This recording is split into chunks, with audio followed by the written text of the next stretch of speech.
fancier with the words, but the right to petition for redress of grievances is in the Constitution. You have a constitutionally protected right to organize, to go to your policy, to go to your elected officials and try to change policy.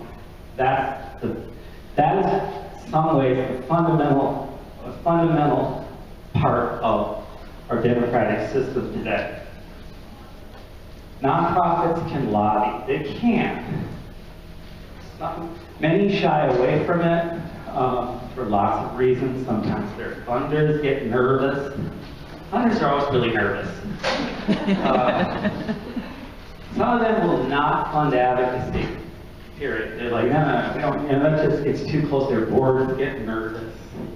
They go, oh, that's too political. That's just, we don't want to go there. There are many who do, and being creative in terms of the resources we need from many funders. We don't call it advocacy, but it is advocacy. Sometimes we call it direct services, we call it public education, we call it other things, which are really our advocacy, but if we don't use the A word, then we're okay.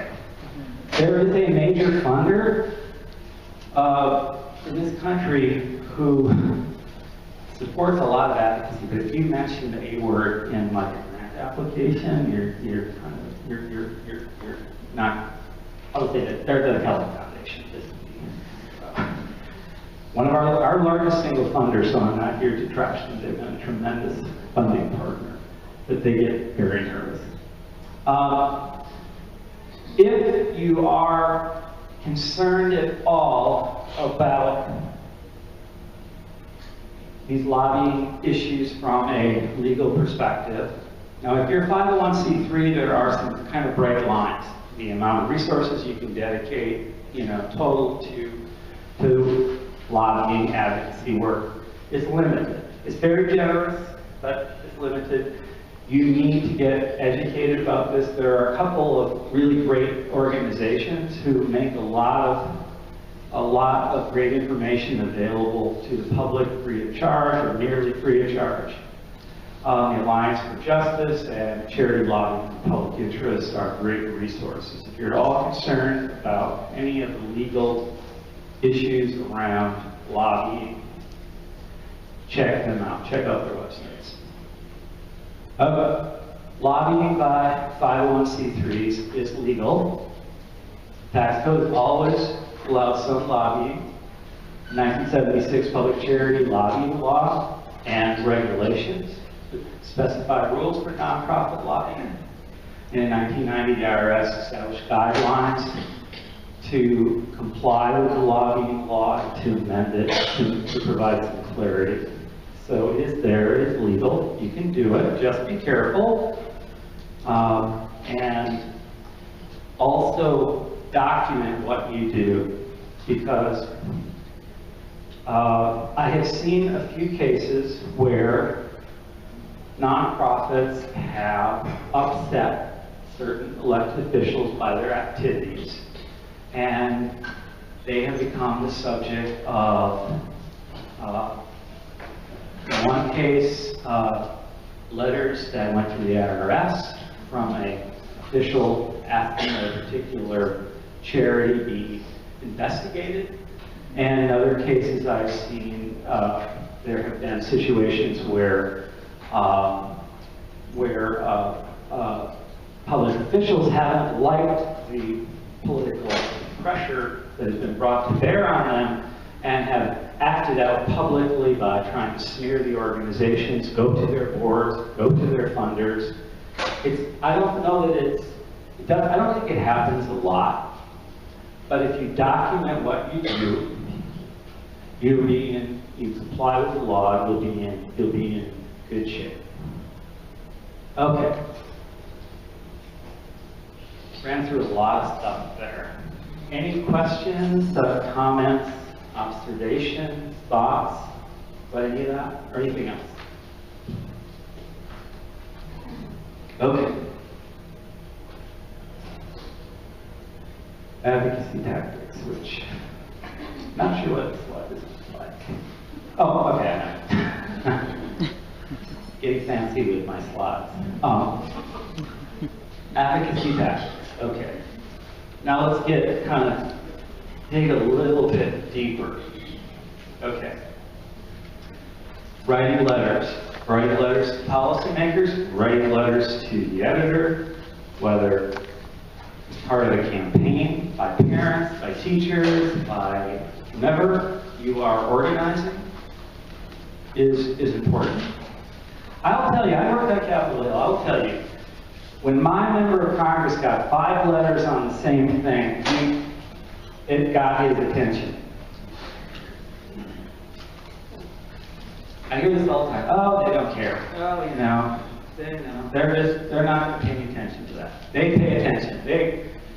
Sometimes they pay too much attention. They're hypersensitive to their letters. And today, letters are, snail mail and email and Twitter messages and Facebook campaigns and all that stuff. But if it's directed at the policymakers, and I'm sure this is the case in Tallahassee or in local government too, they pay a lot of attention. You can have a lot of impact by a simple letter writing campaign. It almost sounds too simple, but it frequently works. Okay, making phone calls, okay. We're kind of back to 1970s advocacy, but it still makes a difference. Lighting up those switchboards makes a difference. It does. It makes a huge difference.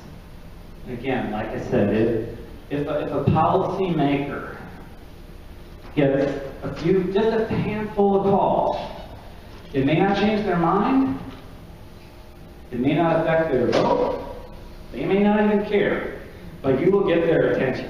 They will either spend some time on their own, becoming better educated about the issue, if they know they're going to have to respond in some way, or they're going to have staff researching it, you're going to get their attention. Okay. Meeting with your elected officials. I know it's important that FaceTime is important. And I know I heard some great things here. I just heard last night there's coming up, there's a busload of youth going to Tallahassee. It's coming up. Amazing. Amazing. Meeting with your elected officials is critical. And you will have to make decisions about lots of decisions in those meetings, lots of things to think about. There may be someone in your group that is a better spokesman for a particular legislator. There may be someone who is a friend of the policymaker. You're going to have to make some very strategic decisions.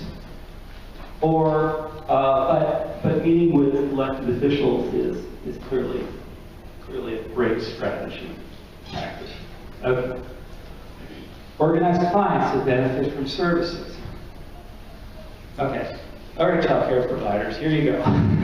Here's your one. Parents access to child care today.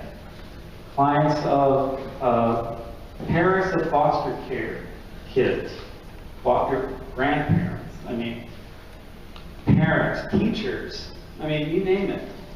Organize clients that benefit from your services. They often bring the most passion, they have the best understanding of something on the ground, and they are a very credible source.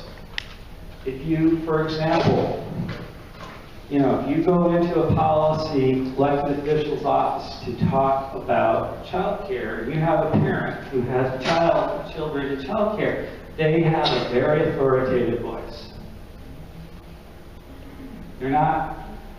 Believe me, that will get their attention more than diving deep into the regulation or quotes. Telling the story of that client or that parent. Contact the media, I think we've already talked a little bit about that. Educating the media, bringing them along. You do have to educate the media too. It's rare with one exception that children's issues ever hit the front page of the newspaper. Let me When, consistent, I'm sure this is the case here, when do children's issues hit the front page of the newspaper? Tragedy. The child who dies in care, right?